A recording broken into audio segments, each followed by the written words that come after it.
Welcome into 2024 and a new year of the Thought Vessel Show. I'm Levi. I'm Jacoby. And I'm Joe. Let's jump in. So, have you ever had someone or even yourself go into something and completely miss the objective of what you were trying to do or what they were trying to do? Oh, yes, very, very much so. All the time. Yeah, I know I do that because I lose track of objectives as an ADHD person. I got a story for this. It involves like a guy I used to work with. So we had this, it was a work kind of group party thing, right? Sure. You know, like you get thrown a pizza party. Yeah, corporate mandated fun. Yeah. Corporate mandated a axe throwing thing, right? They're like, hey, we're going to pay to have you guys go have fun at axe throwing for a day. That seems like a liability issue. Well, this was also like a, construction group of people. That's how don't care. That's how they do layoffs in construction. They just let nature take its course. So anyways, this is supposed to be like a fun get together, like, haha, let's have some beers and have some fun. And one guy brought in a professional axe, was making a whole like thing out of getting a perfect score, definitely destroying everybody's fun because he's just like, bullseye, woo, yeah. And he's like sitting there with his like $800 axe. Everyone else just use the axes the facility provides, and he's just super over prepared. Flag on the play. Hold up. I understand high quality and people paying good money for high quality, but what can you do to an axe like an athletic utensil to make it worth $600? It's the aerodynamics of the axe. They're all aerodynamic. They fly through the air. So I could actually answer this because I love axe throwing. It's mostly in the thinness of the blade. When you're trying to throw, you want to throw the least amount of force and you want it to stick. Thin blades stick better, but getting it thin enough to stick with just a minor fling and being super accurate and not waving while having a giant surface area, very expensive task. Aerodynamics. At the end of the day, it was thin enough and took enough wind so it didn't wobble to keep going straight, and then was sharp enough to stick. I've got a favorite one. It's called the Butcher, actually. I'm pretty sure I bought you that one Mhm. for Christmas one year. Awesome. And if you remember, that blade was really thin. It was, but that thing was heavy. It stuck like a dream. I still love that axe. So my story is when you told us to go get the price of the tokens, and then we in fact just talked to the artist for like 30 minutes and didn't get your stuff. That drove me the most insane. And for y'all that do not remember, is I was waiting in line to get Rob Alexander's autograph on some artworks and stuff, because obviously, for those of you who don't know him, fantastic artist, does a lot of the Shocklands and things like that. Very big line. I was probably in that line for at least 2 hours. While I was waiting, Jacob and Joe came over. I was like, hey guys, why don't you go over there and check out and see? It was Andrea Raddick. She had a really good deal on some tokens. I wanted to know what the prices were to see if we could pick some up on the way out. And they went over there. Instead of this being a like 30-second transaction where it should have been, they went over and talked to Andrea for the next, 20, 30 minutes. And then they came back and no one knew what the prices of the tokens were. Technically, only one of us came back. Yeah. Jacoby over there is still like a lost puppy. In my defense, there was a bunny, man. What do you want from me? Yeah. Look, we've covered the story. We know it. It was perfect to bring it back up for this exact situation. We got that. We got you an artist print on that bunny, though. It's so beautiful. What was your actual story? My actual story, for those of you that can remember this, probably some of you can't, is when I decided to throw a Halloween party for all of my friends. And we did potluck style. But instead of everyone bringing food like they're supposed to, everyone brought alcohol. Yes. So I don't remember that night. So the whole party is just drinking and there's no food. And I had to make like an emergency run to Pizza Hut to get Jacob got pasta and pizza for everybody to get some food in y'all's system. It was a hot mess. I absolutely don't remember like half that night. There were many positives to that night and many negatives, but we won't dawn on that. The funny thing is, my memory cuts out going to the bathroom and it cuts back in coming out of the bathroom apparently 3 hours later. That sounds very accurate, actually. That's about right. Because That toilet never recovered. I thought it was the same memory. It's like, I didn't forget shit. And then you're like, oh yeah, we watched the entire movie. What? The 2.5 hour movie? Yeah, That- whole Da Vinci Code. We didn't have the opportunity to take it to the lake to get a Viking funeral, but I had the trumpet out for that totally. Dun, dun, dun, Oh yeah. dun, but yeah. dun, dun, Look, this is what happens when I drink half a bottle of whiskey. It's fine. dun, dun, dun. Absolutely wild. But yeah, so definitely not understand the assignment. Similar to our Am I the Arch Enemy this week, brought to us by our friends at Ready. Am I the arch enemy for bringing a high power deck to an EDH event? So, for context, because some is needed here, I usually go to an EDH night every Tuesday where you pay $5, get a free pack, and the way you actually do well is by getting points by doing certain objectives. Don't tutor outside of basic lands, don't use Thoracle Demonic Consultation, you get the idea. Here, it's an event where just because you won the game doesn't mean you win the points. So today was my last day in the store before I moved back to college for the fall semester, and the leagues lasts a month. I don't plan on participating in the league, so I don't care about points. I, of course, decide to bring my Gabe Guru of Spores combo deck. It wins through Infect, Infinite Saprolings, Walking Ballista, and some other lines. I ended up going 3-0 in all my pods, and in the first 2 pods, a player gave me attitude for bringing a deck like mine, one being incredibly condescending and making it known that I was a problem. I was very polite and explained my win lines and let the game go on. Am I the arch enemy here for using a powerful deck at an event like this? Yes. I was very plain explaining how I'm going to beat you. Hi, I'm going to explain how my deck is not going to follow the spirit of this event. Oh, that's funny. No, guys, I promise it's hilarious. Oh, what? We're focusing on points? It's still funny. No, get up out of here. It didn't even sound like he was defending it as a funny thing. It is, hi, I understand that this is an event for points, and I understand that while I may not be trying to do all of those point things, you might be. I'm not going to do that. I'm going to keep following the game plan of my deck. With this, there's a couple other bits of context that I'm seeing here in the comments. One person asking how one-sided it was, and he said, Game 1 was a turn 6 win with infinite 1/1 Saprolings. Other players had boards where we were either empty-handed or had interaction but mana screwed. Game 2 was a turn 4 win with a Walking Blessed Heliod right as turn 2 was about to do a Dualcaster Heat Shimmer combo, and player 3 saved me to let me win. Game 3 was a turn 4 win against Belby Stacks. So, in these kind of events, if you guys do not know, this is objective based. So you have a lot of different things that you're trying to accomplish throughout the game. So the longer these games can go, the more chances people have to earn their points, especially in league settings where you may not win, but you may get enough salvage points to kind of move up in the rankings a little bit. So by winning on turn 6, then turn 4, then turn 4, you're taking away the ability for any other player to actually acquire any points in these games. So not only are you winning, kind of screwing them over that way, you're screwing them over. They don't have an opportunity to get anything at all. And especially since they're actually participating in this event for the entire month, and you are hosing one of their weeks. If I was doing like Popper for a week, right? And we've agreed it's like, yeah, we'll play, normal, whatever Popper stuff, no super competitive stuff. And then you bring Affinity and smash my face in the first 2 turns because you're like, I just really want to win and I don't care. Choke on it. No, get out of my face. It's very specific for the kind of event that you're trying to do. If you are trying to go into a casual event and you are bringing in a high-powered deck / CEDH deck for something that is supposed to be for casual, literally 7s and below, and you are smashing face, it's of course going to be an asshole move. Yeah, and I think it's definitely implied with this type of event. Anytime you have like side objectives, like that means they want these games to go out longer and for more things to happen. If this was just it's a commander league, you can play whatever you want, and then maybe like banning a couple CDH staples just to keep that particular type of deck off of the meta, I can understand bringing a competitive deck and trying to win.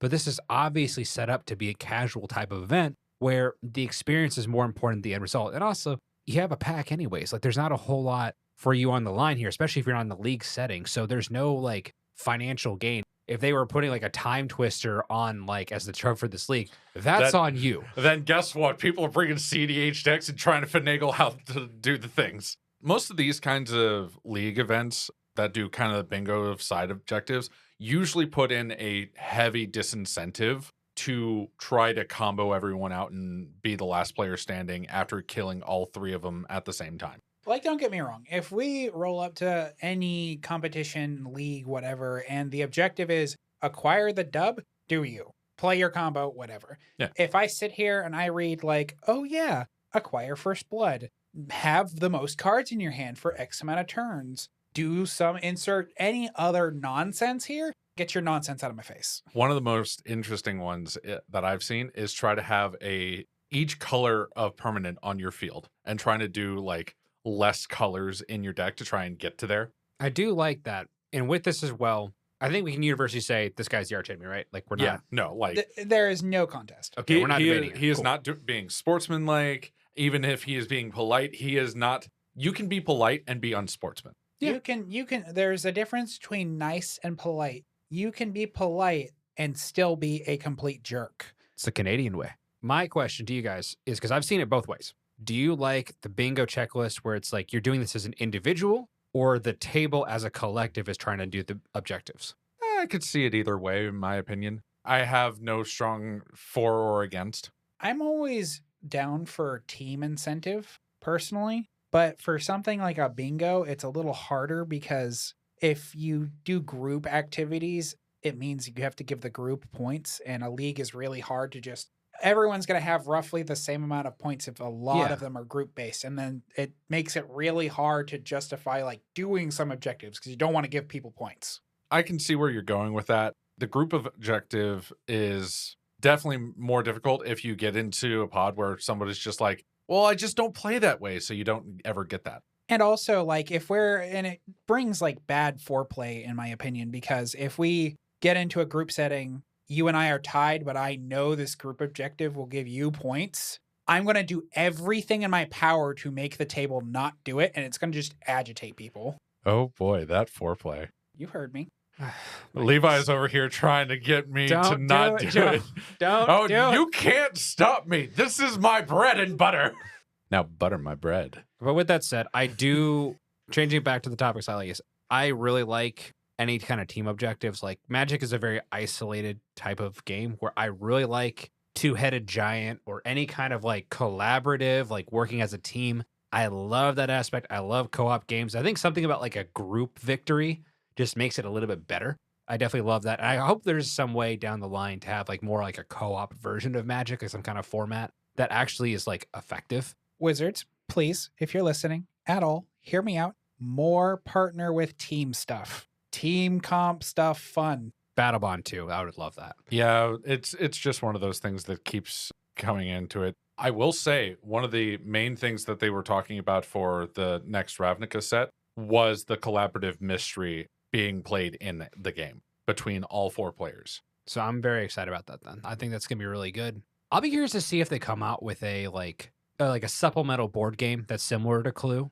Like we got like a Settlers of Catan type one with Ixalan. We've had some in the past. I'll be curious to see if they come out with a supplemental product. Well, that's actually where some of the Clue cards that we've already seen are. That is a supplemental product so that all of the Clue cards can be played as a Clue game, but they're Magic. Oh, I didn't know that. I was not aware of that, but at the same time, like a full sideboard game would be really cool. So today in 2024, we could start out with a very optimistic look on the future and things we can do, but that's not what we're going to do. We're going to look and talk about our pet peeves of Commander. Each of us have presented 2, and we're going to talk about which ones we're going to be looking at today. Okay, but like we could use the pet peeves to drive forward positive reinforcement. No, only petty. All I about can't that with petty. both of you. I just can't. Once in a while, be nice. Listen, We have will you- be nice just in the next episode. I Maybe. can't believe I'll this. consider it. Possibly. I'll think about it. Degenerates Jacoby, you can start. Cool. Pet peeve number 1 of 1,000. of 1,182. You get 2.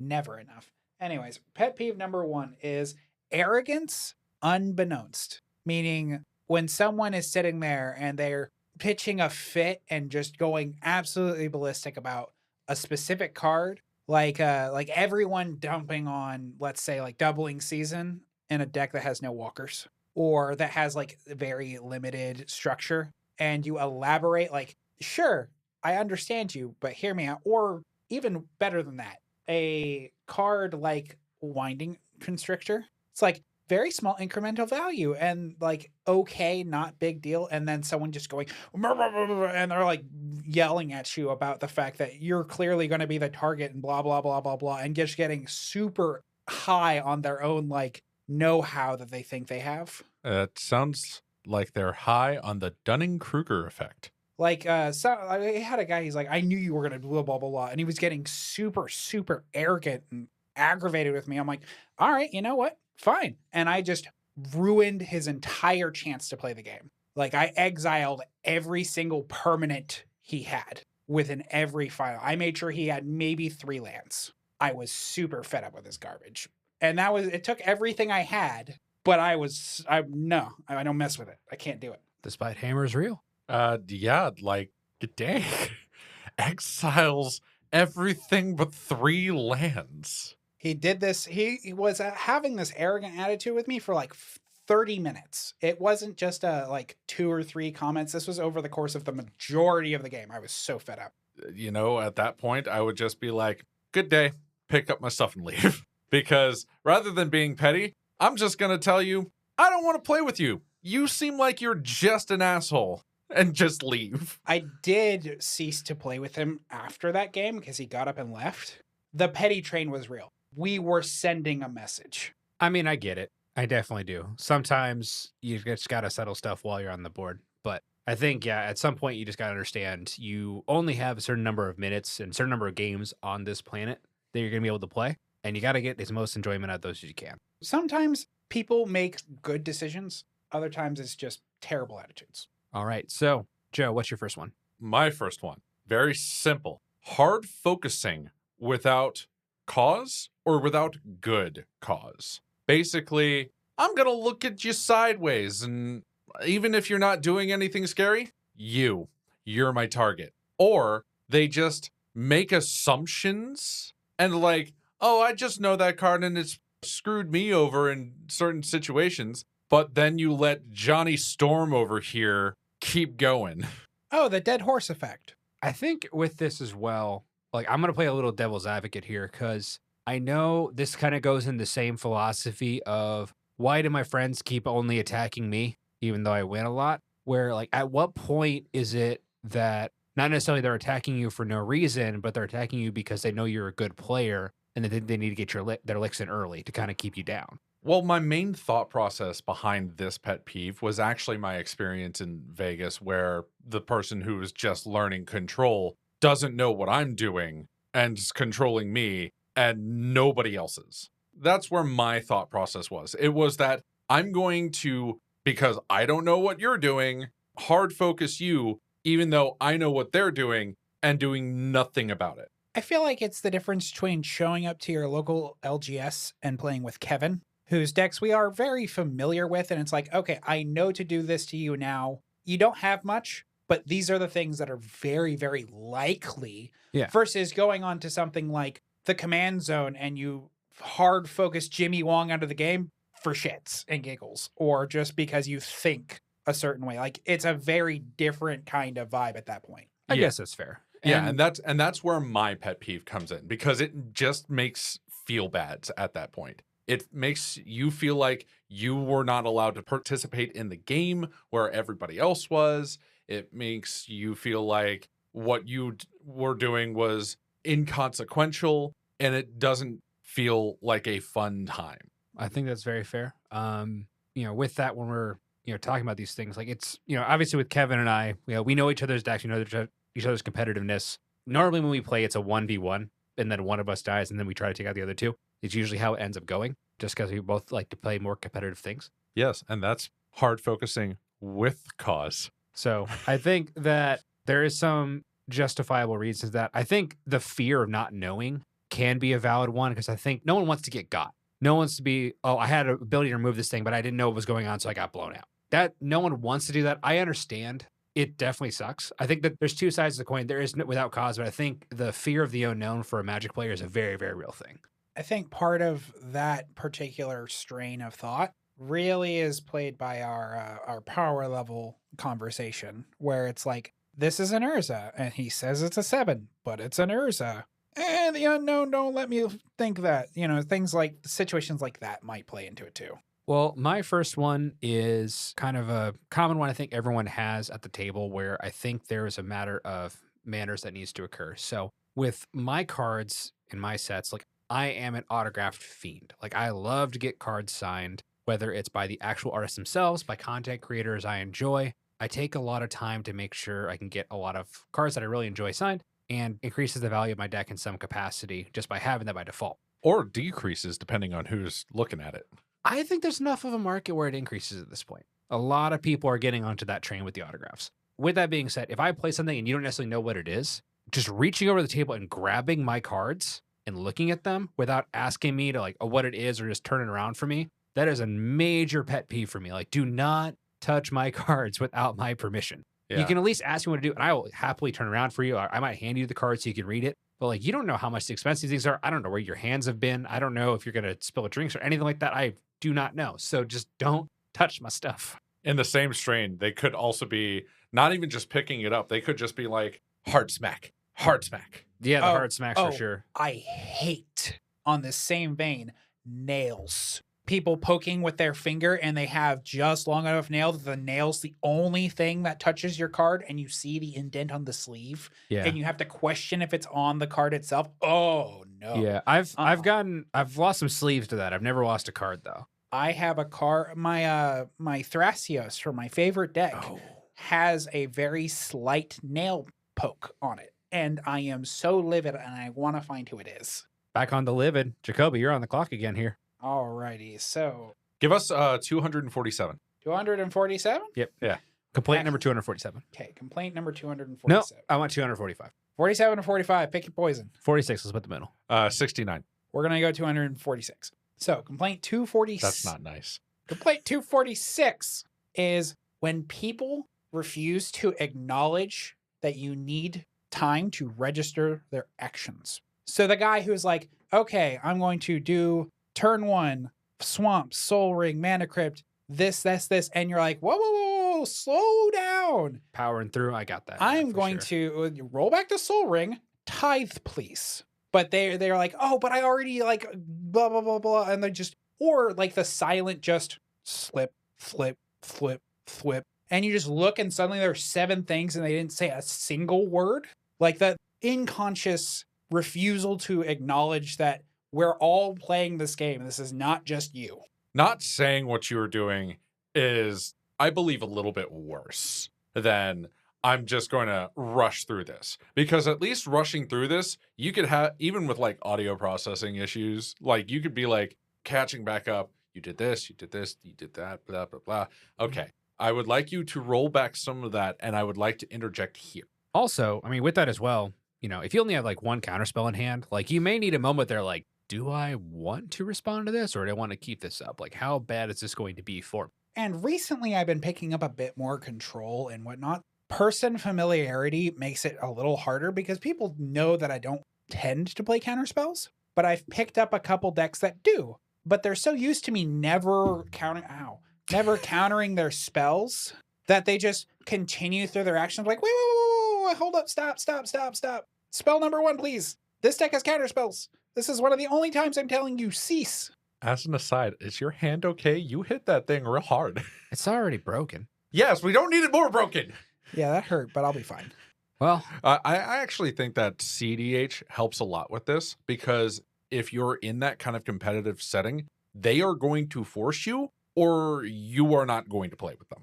And there's also like the opposite end of that is equally annoying where it's like spell response and then you say it for the 44th time. This doesn't have it. You're good. Please just play your stuff. Retroactively, I definitely get both sides. Yeah, I think a good rule of thumb is if this is a card that is definitely going to advance your game state, a massive, like a Jessica's Will type effect, like, hey, let's see if they want to do something with that. Or if it's a win condition card or a removal spell, like, hey, I would like to do a Swords of Plowshares on your creatures. This is good. But I don't think you need to do it for every single spell. I think you're going to know, like, the more you play, which ones are going to be, like, counter targets and which ones won't. Yeah, I notice specifically in games with you and I, anytime you cast Cyclonic Rift, you always give a giant pause. You're like, I put Cyclonic Rift here on the stack. Does it resolve? And you point at each person and triple verify, much appreciated. I usually go, do you have a counterspell or does anyone have a counterspell before going through my actions?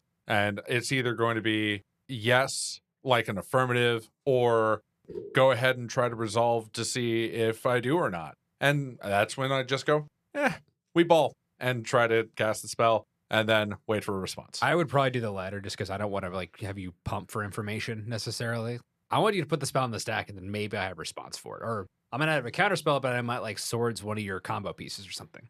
Sometimes you also ask, hey, does anyone have a counterspell for that thing on the stack? Because it's important.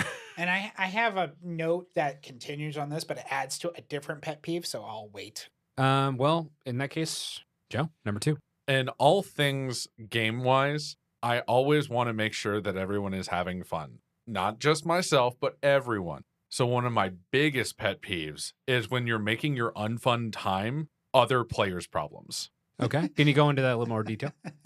Oh, I don't know. Maybe someone getting angry about a card or other player at the table. Listen, sometimes I gotta put them in the dirt. Or even just hearing the story that you did tell of Vegas of the guy just constantly going after you because you are retaliating. Yeah, that was so weird because like I don't think I was presenting myself as that much of a threat. I had like 2 power creatures I was swinging with. He just every turn, like whether or not I could block or kill anything, like it just kept coming my way. Basically, the impetus of this is you are taking the game way too seriously. You are having the worst time with it, and you need to step away from the table and touch grass.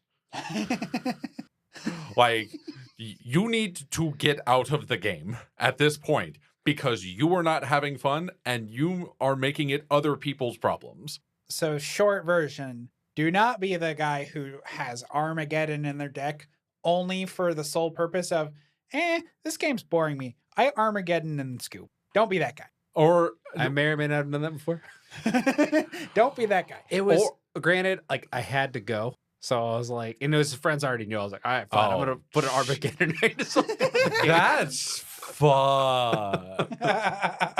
I was also thinking of is just the guy who's trying to put out his information and play everyone else's deck at the same time, being like, this isn't fun for me because nobody is doing what they are quote unquote supposed to do. You're letting the 3 fairy resolve. You shouldn't let the 3 fairy resolve. You need to counter it.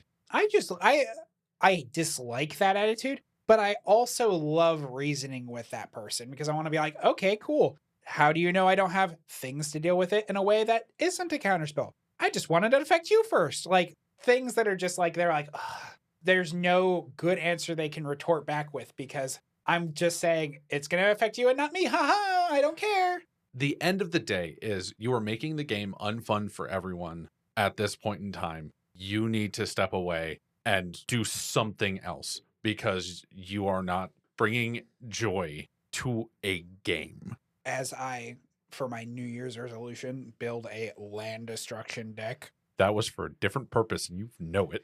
It's for a totally different purpose, but it is going to be that deck people refer to. All right. Well, my second one and last one of the day.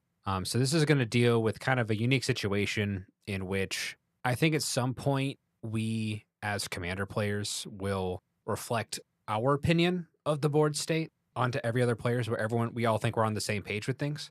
So if you're playing a deck that has a lot of spells and you're more worried about counter spells, player over there with 2 mana, that's probably more of a threat to you than if I'm playing like Sirach Dragonclaw and none of my spells are counterable. So if he is doing something scary, I may not care about it and I might have to deal with propaganda that's on the board versus something that's going to give him a lot more mana. Like they might think that's improper threat assessment. Your threat assessment and my threat assessment are 2 very different things. And there are times in the games that you do not know what's in my hand and you don't know what's going on. A perfect example of this is we had a friend of ours who was playing game. He had a Nico Boss deck out and the objective was he was going to kill one of the players and then the other player was alive. So he killed the other player because in his hand, and like I was the other player in the game and I had an equipment deck. I didn't have enough to kill him in one shot. He didn't know any of the abilities at the time. He had in his hand a Vandal Blast. So his plan was to take out player number 1, get to my turn, eat 10 commander damage, and then get Vanderblast my entire board.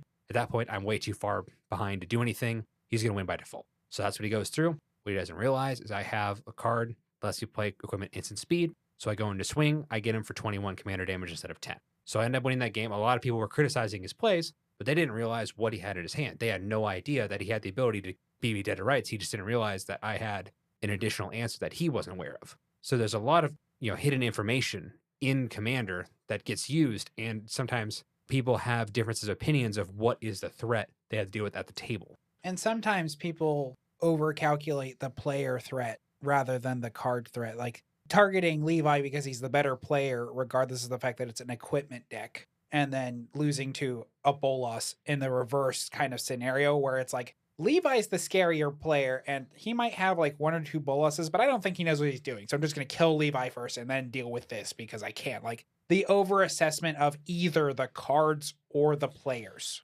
Plus, there's also situations that even when you threat assess correctly, it can be in a kingmaker situation. We never want to be in those situations, but they happen all the time. They happen all the time. They are just certain states of the board that you cannot get around. And it is just a stalemate until someone makes the first move, and then somebody's going to try and win from there. And sometimes it's even worse where we're in a spot that I can swing for lethal to this person, but then they're going to kill me with the crackback because there's no reason for them not to. They're not making deals with me. And I know player 2 has a crater hoof in their hand because they tutored for it. So they're going to kill me on their turn. I have to make a decision now. And those happen all the time. And that is the nature of multiplayer games. That's why this is one of the most complicated games you can possibly play. Or the worst situation where like, I can't win. It's physically impossible. You look at your hand. You can either cripple player 1 or player 2, and that is it. So your option is king make the bejesus out of one of these 2 players, or don't play the game. That is the worst feeling to me because I'm sitting there, I'm like, if I do this, you're just going to be mad, but I don't get to play otherwise. Honestly, at that point, I might find out, like, is me being alive and, like, eating attacks relevant for the game? If it's not, I usually just kind of bow out and then let them duke it out, and then we get to the next game quicker. One of the other things about, like, CDH is just you want to make sure that you keep all players alive until it is absolutely necessary, because you never know what other players might be able to help you in situations versus harm you. Just like in that situation where you had the instant speed, you could have accidentally taken out the only blue player at the table, the only person who had counterspells. And now player A over here is going to storm off, and you didn't have any way to counter that spell or even have a flusterstorm. All right, so for this draft this week, we are doing the most ban-worthy cards. A couple caveats here. We're keeping in mind casual commander for this. We're not necessarily including CDH. And then also with this as well, this is not something we're going to say needs to be banned. We're just saying we can absolutely have a conversation. If that got banned, there's some validity behind it. I think the better way to put it is that think of this as adding to a ban list that is separate from CDH entirely, only for casual play. Or like a ban list that would exist amongst your group of friends where you're like, we hate these cards. Don't bring them to our table, friends. And with this, of course, I am on the clock with number 1. Joe, you're at number 2. Jacoby, you're number 3. And then we're doing this as a snake draft. So Jacoby would go first in the second round, then Joe, then back to me. We're going to do 4 rounds. I'm glad to be in the middle. I'm going to start us off. Mine's very straightforward. I'm not going to take too long with this. It's Mana Crypt. Now, you can make a good case for Soul Ring here, but the fact of the matter is, if we ban Soul Ring without banning Mana Crypt, we create a massive environment of a pay-to-win type of situation because one of them costs $2 and one of them costs $200. So I'm absolutely going to start out with that because it just accelerates you to a much aggressive position. And usually the player that drops down the Mana Crypt is either everyone teams up with him and they take him out early, or they're going to run away with the game. Usually a lot of those explosive, like I won on turn 2, usually involves Mana Crypt in some capacity. Do in fact like getting Paco out turn 1 with a Mana Crypt. Stop it. No. All right, so that's my 101 Mana Crypt. I don't think you need to spend too much time on that. Yeah, no, it absolutely makes sense. Joe, It's you there. are on the clock. My pick is Rock Adjacent. And I can understand that this would be banned in some capacity. And that is Dockside Extortionist. Already typing it in. It is one of those cards that has become ubiquitous in Commander as I've see it, it's going to get played, and that means that I'm going to lose this turn by way too many casual people. There's a reason why in CDH you see it drop down, and that's why people have like Phantasmal Image to copy it. People don't usually win that easily in CDH with it unless they already have like Team or Sabretooth. But I can see in a case for casual when it drops down and it is immediately used for so much value. We even saw it in an episode of Game Nights when Jimmy had his Asmo deck, and it was just pumping through a cycle of, well, I'm going to sacrifice it, then I'm bringing it back, sacrifice it, bringing it back, sacrifice it, bringing it back, and just kept going and going and going and going. And this was a casual format for the Command Zone, for Game Nights. They don't even use Mana Crypt in Game Nights. It's one of their personal bans. Yeah, that's true. Fair enough. Fair enough. All right, I guess I Jacoby. will also go rock adjacent here with you. Smothering Tithe. Got to take that off my list too. We banned a card extremely similar to this, but it was a stronger version of this. It was a creature. It was the Breacher. Hull Breacher. The only difference between Hull Breacher and this is a bit more CMC heavy, sure. And the Breacher stopped you from drawing. Took the card away. But anything that gives you money for other people drawing cards in a casual setting, either A, that person's going to fly away with the game, or B, everyone at the table just immediately goes, great, there goes my removal. I will say, as the resident Azorius player here, having Smothering Tithe is at the point that it brings so much attention to you that unless you have a deck that's prepared to just really exploit it, you have the Academy manufacturers who making a treasure to win food every single time somebody draws a card. It just simply, I don't think the juice is not worth the squeeze right now. The return on investment is not as high as it used to be. Another example for that is my Group Hug deck, which actually uses it as its combo to win, because it uses it as a way to get all of the group draw effects, to add more mana, to get more group draw effects, to get more mana, to win. And there's an argument for Azorius having some of the wheels if it chose to go that way, or if you're just in Jeskai, just being a wheel deck, and suddenly you're like, okay, I wheel us. I cracked 3 treasures because I just made 21 treasures. I wheel us again. I'm going to crack some more treasures because you all keep drawing cards, and there's no way you have like 400 mana to pay for all this. Things like that where, sure, it's kind of translucently over and it's part of a combo, but it's just does too much generically for a lot of other things. Well, I mean, even then, I think that when I play it, a lot of my Azorius type of decks, they are built in more of, leaning more towards white as a flavor where it's more of a sense of inevitability with having some additional protection and draw to keep things going, where it's not necessarily because I'm wheeling, it's necessarily because I'm having a talk on everyone's turn. And they get really annoyed. And I'm constantly making aware of like, hey, I'm accruing value. Hey, I'm accruing value. Hey, I'm accruing value. And at some point, they're like, okay, we need to either kill him or get this off the field. And a lot of times, it'll see maybe one draw step, and then someone's going to take it out with Beast Within or whatever they have. Or they go the complete opposite direction, like with Rhystic Study, and just say, I am never paying for it. You can just make your stuff, to just negate you talking on their turn entirely. Which is fair, but then at that point, you're like, oh, this person's got 10 treasures. I might have 2 cards in hand and not have anything to do with it. But it still makes you very, very scary, where it may or may not be justified. So I can definitely understand, not necessarily worth the hype, but because it slows down the game and it does provide a lot of value, I can see an argument to be made for Smothering Tithe. All right, well, you're back on the clock. Now to collect my original pick, Scoop, I'm going to pick Soul Ring. Be gone, foul demon. No, I need my 4 mana turn 2. No. I mean, same thing with Mana Crypt. These cards can project people into the game where either it's we all have to stop you and knock you down, or the person just pulls away and wins it kind of by default. Definitely valid. Nothing screams, I want you to cease, then swamp Soul Ring Arcane Signet, and then next turn I have to sit here and ponder if I hold up the mana for Path because you have Shieldred. But see, here I am playing my Mana Crypt, my land, tap the land for Soul Ring, tap Crypt and Soul Ring to get 2 more mana rocks, tap those 2 mana rocks for 1 more mana rock. The living the dream. Turn 2, 8 mana. I hope every turn 2 is a full ass Vandal Blast just for you. I concur. Well, Joe, you are on the clock here with the second pick in the second round.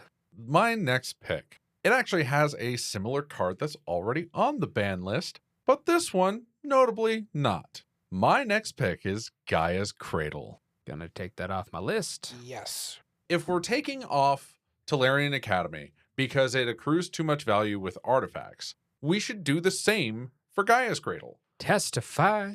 Because guess what? If the artifact decks can't do it, the token decks shouldn't do it either. Plus, we have a budget version of it with Growing Rights of Iklamok. We have 2 budget versions. We got the creature now. Oh, too. yeah. We also have Circle of Dreams Druid. I'm noticing a pattern here, boys. Well, yeah, it's almost like certain things that we already knew were going to go on to this were going to be picked. Oh no, I was just going on the fact that everything we've picked thus far has been a mana source issue. Well, I think they're disproportionate mana value accrual. I think that's the main 100%. thing. That they're kind of in a league of their own. But while we're here, is there anything else we wanted to comment on Gaia's Cradle? That seems pretty straightforward. Can we consolidate your pick here real fast? Consolidate? I would like you to also include Sarah's Sanctum as an addition to that same pick. Sure, take as the a, whole cycle. just as a whole. Well, for the if we both. take the whole cycle, then we lose Phyrexian Tower, which was already kind of not in that same power level. I was only saying Sarah's Sanctum because it's the same thing for enchantments, and your argument is exactly the same, and I agree. I mean, real talk though, if you have to lose Phyrexian Tower to lose Gaia's Cradle and Sarah's Sanctum, I'm willing to make that sacrifice. No. As I have said before, big I on need it. Val Demon. I need Phyrexian Tower. I need it for my sack outlets. Stab it. No. Cease. I was only on the Gaia's Cradle train. The enchantment train is a little bit different. I think it's the same. It is, in fact, in my opinion, a little bit different. Like, the rankings of it was, in fact, Tolarian Academy, Gaia's Cradle, Sarah Sanctum. Right, but they're all. I forget what the red one does, and that means that it is even lower than Phyrexian Tower. All right, so What is the red one? Yeah, right? What does the red one do? I don't know, something stupid. Yeah, Fair. the fact that we don't even know it means that it's inconsequential to that cycle. We're doing this live. Doing it live. What does the red one do? Spin the wheel. So apologies, Jacob, for having to edit all this, but we're gonna find out right now. No, I live for this. This is my life now. Editor's note. Jacob did not have to edit this. Joe did. Did they just never make one? No, they absolutely made one. I guess there has to be one, but like, what is it? I wish you guys could see us sitting here in our chairs. We are all like Googling, like, what could this be? As much as it seems like they would, they aren't. So I don't think they actually made a red one. So No, literally land cycle that has Gaia's Cradle. Google. Gaia's Cradle, Tolarian Academy, and Sarah Sanctum are part of a 5-card land cycle from Urza Saga, but the 3 cards work similarly to each other and differently from the other 2. So sometimes are thought of as a 3-card cycle. So what was it then? Let's see. Hold up. So Yawgmoth's Pit is the black one. It's Really? Yes. Add a black to your mana pool for each creature in all graveyards. And the red one is add a red for each creature you control, I believe. That can't be right. We're going to see. That might be like a fake card. Oh, it is a fake. You might have got. It is, in I fact, Phyrexian Tower. That is the black. Shivan Gorge. What is Shivan Gorge? Nope, it's not that either. Shivan Gorge. No, that is it. Shivan Gorge is it. Is it really? It is a legendary land that taps for colorless, and for 2 and a red, tap it. It deals 1 damage to each opponent. Value Town, baby! That was probably really good when the main threat was the idea with this Xer Angel. My God, the fact that the red one was so bad we didn't even realize that it was part of the cycle anyway. It doesn't even tap for red. Here's the worst part. That one's so bad it's in precons. It's in 2 of them. The crazy thing with that as well is that's like Charlie Brown's Halloween. Like, I got a Tootsie Roll, I got a Reese's, I got a rock. That's what happened to red. Because even then, the Phyrexian Tower, you sack a creature, you get 2 black. The red one doesn't even tap for red in any capacity. It does damage. That's what red did back in the day, just damage. It cost you it cost you more than shock. It was literally 3 mana to do less than a bolt to everybody. That is so bad. And you can't tap it for red to cast your bolts. Like, it's and it's legendary, so you can't have more than one. Is that the worst legendary land of all time? I think it's the worst legendary land of all time. I'd need to look Topic it up. for We're going to future. put a pin in this. We're absolutely talking about the worst legendary lands of all time. Yeah. Next show. All right. Speaking of absolutely ridiculous things, second one ban worthy. I don't think anyone's going to argue with me. Cyclonic Rift. 7 mana. It has to be instant speed. I think if it was sorcery speed, it'd be much easier to deal with. But the fact you can do it on somebody's end step right before you go, a lot of times if someone resolves this, I would love to see statistics of how often people win after resolving an overloaded Cyclonic Rift. It has to be high. Unless somebody else overloads Cyclonic Rift on you. But I think it's in a league of its own as far as being an effective board wipe. It doesn't affect your stuff at all. Puts you back in hand. You can wheel them later if you want to do like a windfall right after. That is super fun to do. I think it's a disgusting card, so that's where I'm going number 2, unless anyone has anything with a comment on it. Actually, the only comment I have is a game that Jacob and I had long ago where Jacob was like, all right, I'm going to overload Cyclonic Rift. And I go, cool, Narset's Reversal. And Jacob had enough mana to do it again. You were like, I'm going to make sure you don't win. And I'm like, I'm going to spite you right now. I'm going to pay 14 mana to still have an overloaded Cyclonic Rift, and I still only paid 2. I'm going to make the mac and cheese and nobody's going to stop me. Most people would just, like rebuild their board and stuff, but hey, whatever. It was so good at that time, and the other player, our buddy Everett, just had to deal with it. Well, technically, you only had to deal with the first one. No, he just had to deal with it because he was just like, I didn't have anything anyway, and now everybody's wiped. I remember this moment. I played Cycrift. He's like, oh, damn it. And he got to you. You're like, I'm going to respond. And he had a blink of hope, and he saw that you narcissist. He's like, oh, damn it. And then he's like, well, maybe I can figure out something. And then he saw me cast it again. He's like, ah, damn it. Because he had one counter spell. He could not tolerate all 3 instances of us trying to rift the board. You may have broke him right there. Oh, yeah. If he had the one counterspell, the actual answer is while I cast the Narcissus Reversal, he just counters the Psych Rift. I don't think he knew that. And I don't know for sure if that's what was going through his head. I think that's what it was. I don't recall. If the Psych Rift is just countered at that point, blah, blah, blah. So the next one I'm going to bring up here for starting round 3, back on the clock again, this is in the same cycle as Hull Breacher, and the intention and design behind it was noble, I feel. This is in the set of things that we need more of. We need a way to punish this type of mechanic, but considering it hit everything, I think it overshot, and this is Opposition Agent. Opposition Agent says whenever a person goes to tutor, you control them, and you can take that card instead. Now, normally, if they're just doing like demonic tutor to go get whatever, or they're going to go to common piece, sure. But this hits fetch lands. This hits rampant growth. Anytime you're searching your library, you can, swing in. A lot of times we've joked about people who've cast Harrow, sacrificed a land as part of the cost and went to search a land and then got by an opposition agent and puts them out of commission. I think it just does too much as far as the tutoring is concerned, where it's hitting more than it probably should. But I needed their lands more than they did. Well, too bad. I think I agree with this decision, and it's really bad. However, I feel like if it didn't give them the thing that you're searching for, it would be a little more okay. It's not okay still, but it's way more tolerable than now I get it too. No, I think it's absolutely necessary. I am just opposed to Opposition Agent being banned because I believe it is still vastly necessary in this game state. I'm even against lands. I think you could have also made it where you just get to go through the deck and just exile something, just pin it on a wall for the rest of the game, kind of like a surgical extraction. Yeah, like I just said. You do, in fact, still get to play it, which means that you play creatures, that you can homeward path, you can play a land, and you can interact with it on the board at that point. You could get somebody's instant or sorcery, and when you cast it, it's back in their graveyard, and they can still use it again because they're not searching their graveyard. True, but I mean, in the world of casual EDH, I think that anything we're doing to shut off like a rampant growth, I think is going to be detrimental to what we're doing. So I think there is very much a case to banning Opposition Agent. If my New Year's resolution follows through and we get more things to deal with land destruction and deal land destruction single target, I am more okay with Op Agent because if I get to blow up that land and get it back at some point, I am more okay with it. But as removal stands right now, not so much. And granted, we have a lot of tutors in this format. We have a lot of combo pieces in that format. So we need to have ways to punish it where your tutor is countered unless you pay an extra 2. Or in random things like that, I think are more helpful. I just think that opposite state, especially having flash, just went a little bit over the top.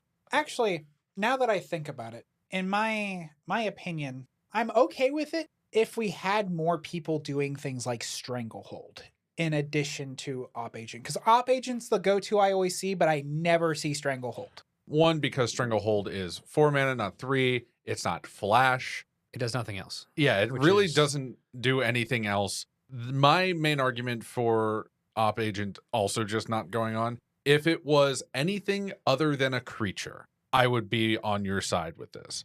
Because of the fact that it is a creature and is one of the most easily dealt with types of cards in Magic, I suppose it is still boltable. You have some it's argument. shockable. It is something you can pay 1 and shock because its toughness is 2. But, the it's point's- still going to mess up that rampant growth. It's still work. Unless you bolt it before the rampant growth resolves. So, How many people in Lightning Bolt are playing Lightning Bolt in the Commander? but the point being, we have What deck is playing Lightning Bolt and I've Rampant actually Growth? known quite a few. There are some CDH We sticks that actually go through a cycle to just keep putting the lightning bolt back into the library and killing everybody with lightning bolt. if Eric were listening to this podcast right now, he would be raising his hand because almost every red deck he has bolt in it. Because he lives by the motto, there's always something to bolt. Round 3, pick 2. Joe, you are on the clock Round 3, pick 2. Your pick number 2. in round 3. Look, the way that sounded was weird. Anyway, We'll reword this one more time. Levi, it's on you. Say it again. Middle of round 3 here, pick number 2. Joe, you are on the clock. look, it's the pick 2. You got to understand that to my ear. This is pick 3. You are the minority in this opinion, but this is fine. Either way, it's in fact necessary to take this out of casual play. It's fine for CDH. It's not as good in casual play because nobody likes to see it in casual play. Thoracle. Ugh. DOS's Oracle needs to be out of casual. If you are coming to a table and you are trying to do Thoracle combo in casual, please vacate the table and go build an actual CDH deck, please. I can definitely get behind understanding that opinion. Thoracle is still fine in CDH. I think it depends on the deck, though. I have a Turbo Scry deck that runs a Thassa's Oracle because, it's going to be drawing like 10 cards a turn where I may just kill myself accidentally if I get to that point because none of these creatures are super big. So it's in there as kind of like, well, I'm still here and y'all are still here. So Play Labman. I refuse. Then suffer and die. I agree that there's an argument both ways because, if you're going to do Thoracle, just do the thing. But also on the opposite side of that, I think it'd be hilarious to have a clone deck. Its entire objective, you don't actually make your deck small, you just make enough Thoracles. Thoracle number Yeah. 26. Do we get there? And you realize you still need 3 more cards and you go, fuck. That would be really funny, though. I could get behind that. All right. Well, Jacoby, you're on the clock. So I'm going to pick a general, I'm going to pick a cycle of cards. It's not a cycle, a theme of cards, but it's all named after one card. Warp World Effects. Yeah, I can definitely get behind that. I do not need to sit here and toil away with the casual guy who's like, I'm going to make 3 to 4 warp worlds because it's going to be funny and take 2 hours. I don't need it. Be gone. I don't think that it is as detrimental because it's not as well played. I've seen enough of them. I think we've kind of tabooed a decent amount of that out. I think that I would argue for Thieves Auction more than Warp World because that requires everyone to make decisions in kind of that drafting like format where That's those why take I- a lot longer Yeah. to resolve than Warp World does because it's just kind of like random stuff. Also, They're all named after the Yeah. warp world effect. That's why I specified the umbrella. Yeah, still I did. very annoying. but even then, unless somebody is actively being a turd burger and making more copies than is necessary, one being resolved, fine. I still. Multiple copies at once? No. I'm just putting this out there. There's more than the one story that we've shared here on the podcast that it has happened to me. I honestly, if I can choose between playing in a game with stacks pieces and playing a game with like a Thieves option or Warp World, I'm probably picking the stacked game. I would much rather deal with, kind of getting bogged down than just we're going to take this whole game and kind of flip it up in the air and have nothing really matter. I'm probably the only one here in defense of Warp World because I put that into the budget Joyra deck when we did the $50 decks. Because Halden and Paco wasn't my only $50 deck. I also put in Joyra the Gitu for Suspend that had big spells that were cheap. That then you could just take off Suspend and cast and, oh, hey, look, everybody, it's fun. That's why It's- I'm like, the one time is fine. Multiple times at once, not fine. It could just be me. I fully believe it is, but I never ever see that player do that. I never watch the player go, "We're going to do a singular warp world because it's funny." Never. It doesn't happen to me. That's Because fair. not even a game where you have warp world, you've never warped world me. Jacoby, since you're on the turnaround here, you got your last pick. What you going with? Omniscience. You do not, I don't care if you pay the mana for it. I don't care how you get it. You don't need free spells. Does this also go into omniscience effects? If we are okay to include that Tameo, yes. Or the new one, Brothers War, where they were showing the going back in time. Oh, yeah. Don't need all your spells being free, especially in casual. Stop it. I can definitely understand this. Once it hits the board, and if you don't win immediately from it, then it's just a pain. People are just using removal on this instead of anything else, and you've just painted a target on yourself, not made any big splash, and it's just, ugh. And also, there's a budget deck that's Teamer. It runs token making spells. It runs the Teamer Mutate creature. It's a combo deck that takes forever because all it is finding the answer once you mutate and get Omniscience. Aluna Giver of Wishes? Yep. Yeah, combo omniscience is definitely an issue. Joe, you're on your last pick. I have a veritable smorgasbord. And I'm just going to say it right now. Get out of here, Drannith Magistrate. You're not fun. You're valuable, so valuable in CDH. Casual, I hate you. You need to get out of here, you unfun-loving piece of shit. He's my buddy. I will eat it in front of you, I swear to God. I disagree with your opinion. However, I accept and agree with your validity of choice. That is one of those cards in this topic where it's like, I agree, it's totally debatable. CDH, perfectly fine. Love to see it. It's the exact thing that you need to see on somebody's field to make sure that it can control the game because it stops breach lines. It stops people's broken commanders from coming out. It stops a veritable smorgasbord of different things. You're really using that word today. I know. I didn't want to try and say smorgasbord again, but it was just so good. The fact that it stops so much in CDH, it's absolutely fine. It's necessary. I understand its place. In casual, no, it just is fun police, and I'm not here to get fun policed. I'm here to commit crime. I like how you want to commit crimes, but then when I tell you no, you're suddenly all bent out of shape. Correct. I'm here to commit crime. Stop doing 55 in a 65 in the left lane. That lane is meant for crime.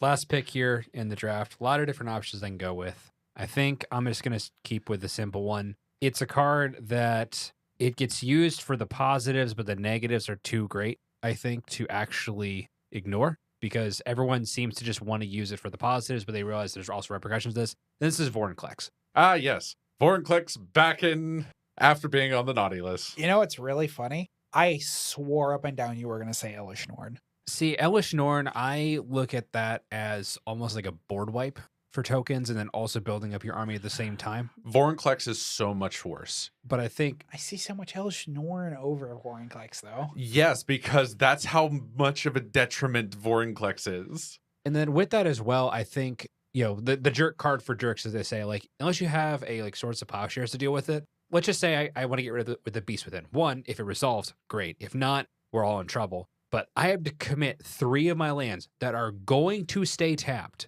on the next rotation to that. So I'm going to be putting myself in a bad position to help out the rest of the table. Or I just cast nothing, or I've got to deal with some mana rocks or something. But most people just say, oh, this is a trampling creature. It's Phyrexian, really cool. It doubles up my, my land tapping for mana. We're going to use it that way. Where the detriments to that of like shutting other people down, and you almost have to like, I'm going to take this thing out, but I need like a 2-turn immunity to get myself back into position to do anything about this. Is that Yeah. agreed? Cool. I think that it makes the games unfun, or people are trying to clone it so they have the effect themselves, and it becomes the entire game is warped around that one card. So I think there's a very valid reason for getting that banned. Back-to-back foreign klexes. I can agree with the caveat that when you add other colors, so if you add the ability to counter it with a lot of blue, or if you have like the creatures that say your spells cost X more, which yes, they're typically together in that combo, but like in and of itself,